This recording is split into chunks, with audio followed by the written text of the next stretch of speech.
What's going on, Thrive Summit? I'm here with Sam Collier, an author, a speaker, a preacher, a musician. Sam has done it all. He's a host extraordinaire. He's taken over the world. He's the Jamie Foxx of ministry. Sam Collier, how you doing today, man? So glad you're here with us at the Thrive Summit, brother.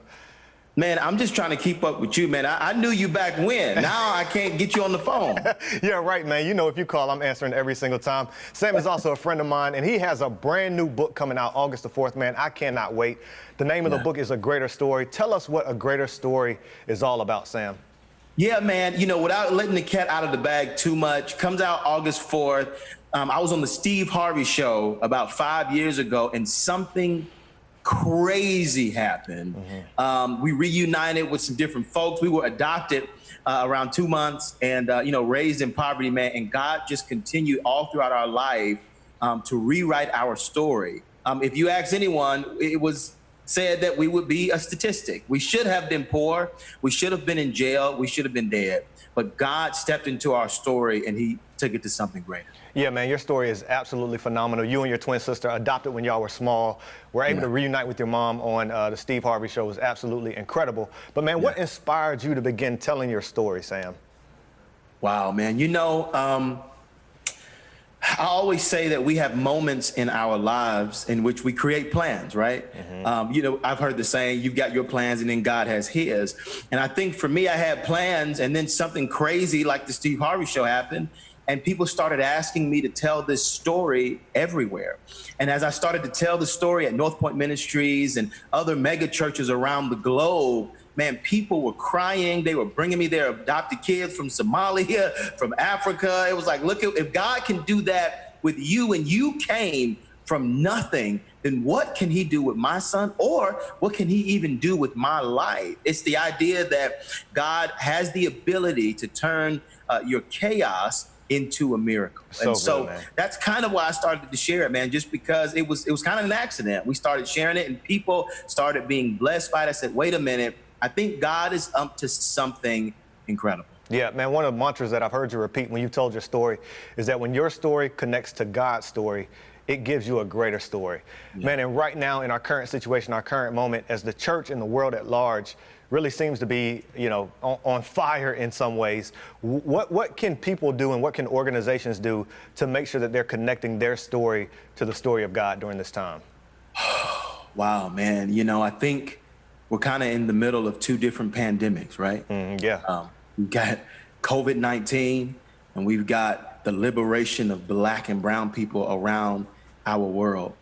You know, I think one of the principles I'd love to throw out there is, I've said it before, I'll say it again, that God is in the business of bringing your chaos and kind of bringing it into order. He can take a mess and turn it into a miracle, but we have to do our part to get out of the way so that he can come in and do his work. Many times, I think that we're not able to access that greater story, whether it's race, whether it's chaos that we find ourselves in, such as COVID-19, because we just will not get out of the way and let God come in. The greatest thing about the scriptures is that it already gives us a pathway forward. When we look at the story of the Good Samaritan, and Jason, I've heard you preach on this several times, so I will not try to preach it better than you. I will just share that, we have a picture of racism in the scriptures. Right, where we have the Samaritan and the Jew, and Jesus at the time is describing what it actually means to be a neighbor to someone, and he's defining who your neighbor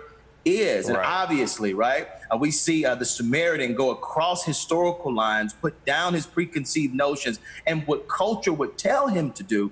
He reaches across the line and he touches someone that is in trouble. He has empathy for him, and he lets that empathy and that love override his cultural and political ideologies. And so I think that's one of the ways that we can get out of the way and let God come in. And when we let him come in, our story connects to his, and it leads to something greater. Yeah, man, I just love the beauty and of what you just explained, but also of your own story, man.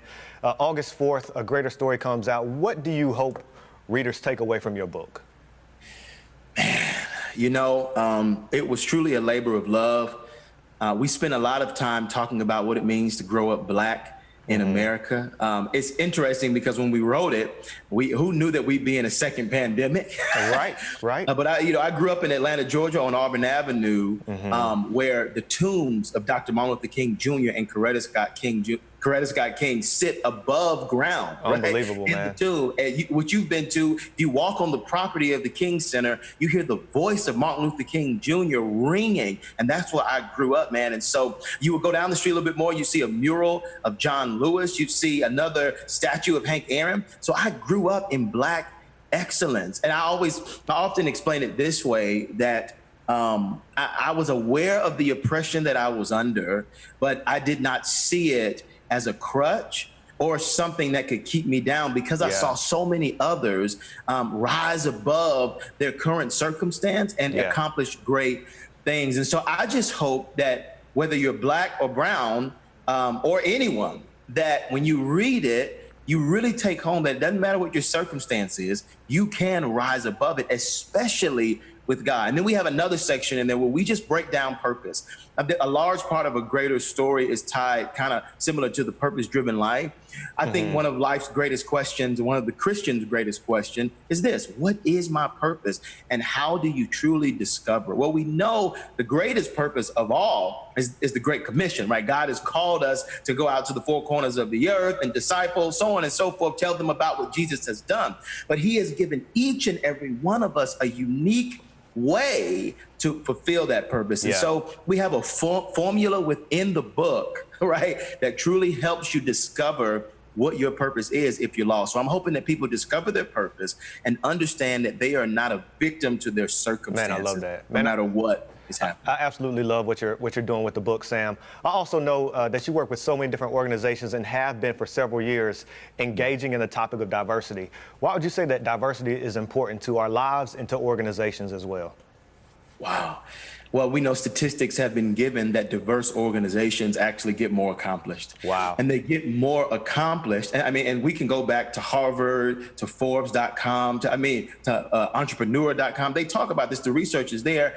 Diverse organizations perform at a higher level because you have different perspectives in the room. It is easy to understand that if your organization is serving the world, which if you're on the internet at all, right, it has the ability to serve the world. You are serving the world. That when you have a variety of different perspectives from all over the world, your team would become better. We know, obviously, I spent a lot of time at North Point Ministries with Andy Stanley.